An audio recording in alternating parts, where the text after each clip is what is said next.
Have you ever heard the words of Jesus, "I am the way, the truth, and the life"? For many, this may sound like just a beautiful statement, but for Christians, it is the very heart of faith. It's not just a vague promise, but a direct invitation, like an open road stretched out before you, marked with clear signs, yet filled with challenging choices. When Christians say that Jesus shows the way, it's not a distant metaphor. They see this statement as a living map, where every step taken in faith leads to a deeper experience of real life, the kind of life that isn't limited to what is temporary. You are not standing before a cold manual of rules, but before a voice that speaks directly to the heart. Imagine a traveler lost in a vast desert, surrounded by endless dunes, with no clear direction. The heat is suffocating, thirst grows stronger, and hope begins to fade. Suddenly, a firm yet calm voice points the way, revealing that there's a hidden spring just beyond the next curve. That's what it means for Jesus to be the way, a direction that turns despair into hope. True life, according to Jesus, isn't just breathing, working, accumulating things, and waiting for death. It's something far deeper, living with fullness, with reconciliation, and with purpose. For Christians, following the way of Christ is discovering that life is not merely survival, but a journey where every action can carry eternal significance. But the way is not easy. Jesus never hid the fact that there would be struggles, obstacles, storms, and even persecution. He made it clear that walking this path requires sacrifice, courage, and faith. Yet, he also promised that no one would ever walk it alone. This is why Christians repeat his words, because they are not just theory, but a daily practice of trust. Think of all the roads you've traveled in your life. Some looked promising but led to dead ends. Others were wide and easy, yet full of hidden traps. Following Jesus is choosing the narrow road, often against the flow, but one that leads to a safe and secure destination. It's not about shortcuts. It's about truth. Truth here is not just information or intellectual knowledge. It is a living encounter with the reality of God. When Christians say that Jesus is the truth, they mean that he is the unchanging reference point, the compass that doesn't shift with trends, opinions, or the algorithms trying to shape the world's thinking. And if he is the truth, following his way means living a life aligned with something unshakable. It's like stepping out of a maze of lies and finally breathing clean, fresh air. In this sense, every step along his path is a step toward freedom. But what does true life really mean? For many, life equals success, instant pleasure, or personal achievements. Jesus, however, broadens the horizon. Life is communion with the Creator, a peace money cannot buy, a deep rest in your heart even when everything around you seems to fall apart. This life is called eternal life, but it doesn't begin only after death. It starts here and now, the moment someone chooses to enter the way. It's like putting on new lenses and seeing everything with fresh clarity. Pain still exists, but it no longer has the final word. When Jesus speaks of the way, he doesn't hand you a detailed map with every turn marked out. Instead, he offers himself as the guide. It's like walking alongside someone who knows every trail, every shortcut, and every hidden danger. For Christians, following Jesus is not about having all the answers ahead of time, but trusting the one who holds your hand and leads you safely. And this journey is not a lonely one. Along the way, you meet fellow travelers, people who have also chosen to walk in the same direction. Faith becomes a shared road, where stories intertwine, tears are shared, and victories are celebrated together. It's a people on the move, sustained by the same promise. Many wonder, why not choose a different path?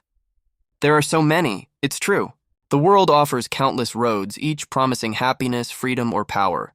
But here's the difference. Every one of them ultimately depends on human effort alone.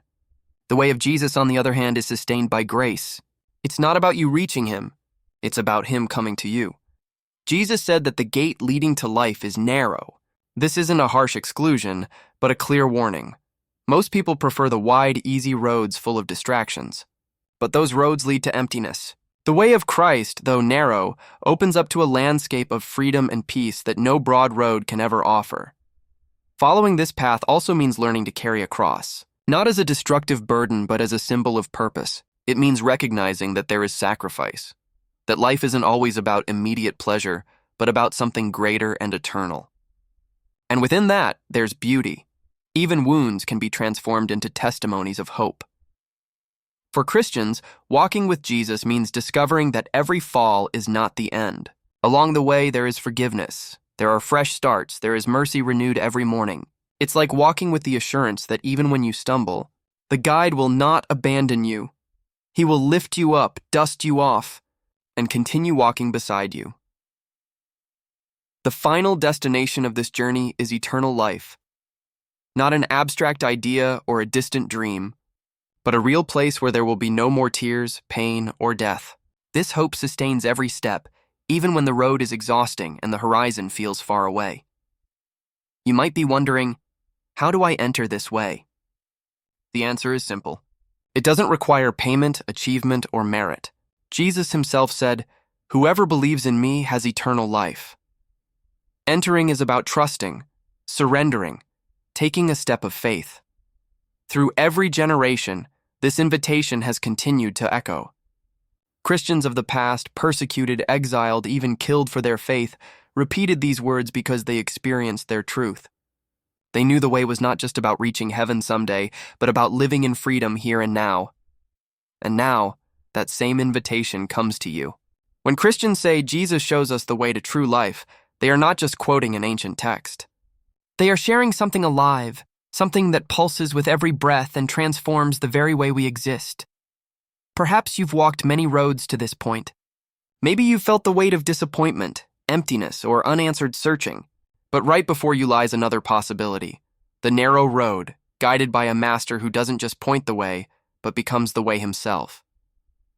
True life cannot be bought. It's not found in titles or accumulated achievements. It is found in Jesus. He is the beginning, the middle, and the end of the journey. And if you listen closely, you'll hear his voice still saying, "Follow me." This is why Christians repeat this phrase with such certainty. They're not defending an idea, but bearing witness to an encounter. The way, the truth, and the life are not mere concepts. They are a living person who continues to call, guide, and transform. And before that call, you too must decide. Remain on the wide roads that promise much but deliver little. Or take a bold step toward Christ, the way that leads to true life. If you've come this far, you can see that this isn't just a story you're hearing.